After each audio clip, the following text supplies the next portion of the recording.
I'm amazed Bishop Tutu was as restrained as he was. His people are being mugged, shot, imprisoned, killed, smothered. I admire his restraint, not his assertion. I suspect if you or I were in his position, if we were a black South African leader or otherwise, I found you to be a very principled man and a combative man. I doubt whether you'd be on the ramparts, I suggest. I know I would be, and I think you would be.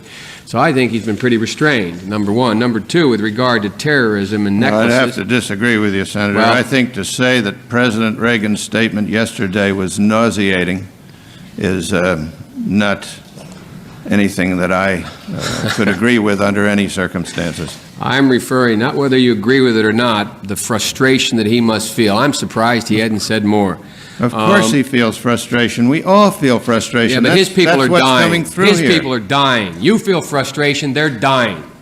They're being shot. Children, we're talking about necklaces. Of they're lining course. up and they're shooting children. It's a terrible situation, and what we need to be thinking about is what to do about it. And what disturbs me, what disturbs me, and I will try not to be disturbed, is not merely your policy. Remember, I'm a taxpayer. I remember you're a taxpayer. Just because I'm Secretary of State, you can't kick me around. I'm a taxpayer. I understand that, Mr. Chairman. I understand that. But I want to tell you something. What disturbs me more than the policy that you call a policy is the rationale for the policy.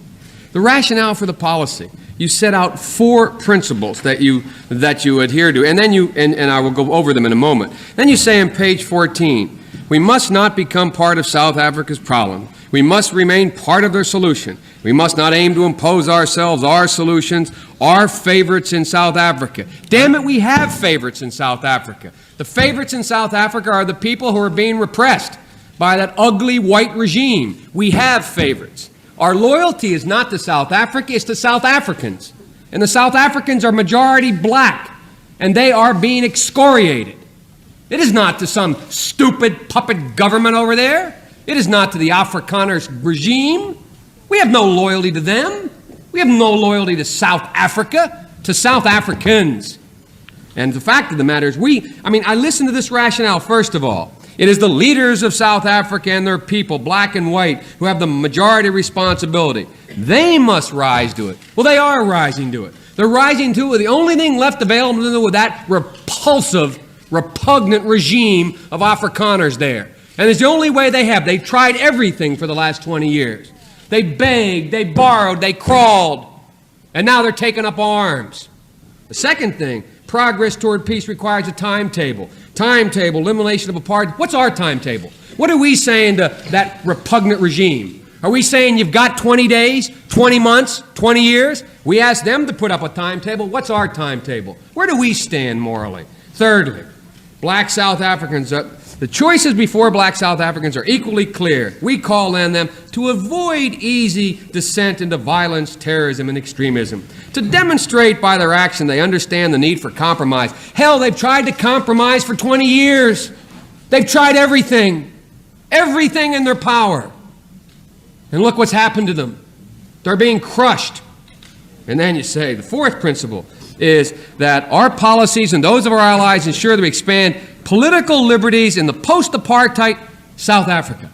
Mr. Secretary, maybe it's because I come from the civil rights movement in this country. We sat there and we heard the same kind of arguments, the same exact arguments. We cannot impose from the North a solution on the South.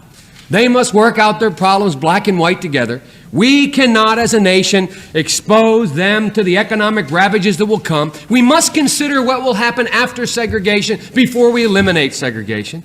My Lord. And finally, that is not an accurate let me read it. Because we don't say we have to consider what happens after the end of apartheid before we end it. We have said again and again and again that it's an abhorrent system, and I can be just as emotional as you can about that, and it needs to end. You state 4 principles. I assume they're equally important. You say fourth, our policy and those of our allies should ensure and expand the political liberties in the post-apartheid South Africa are accomplished by an expansion of economic opportunities. My God, worry about that when it comes. These people are being crushed. And we're sitting here with the same kind of rhetoric. The same thing we heard. We heard, go slow. We heard, we have to take care of the problem afterwards. We heard, we can't impose. You are totally misconstruing Let me read the in my- testimony that I gave.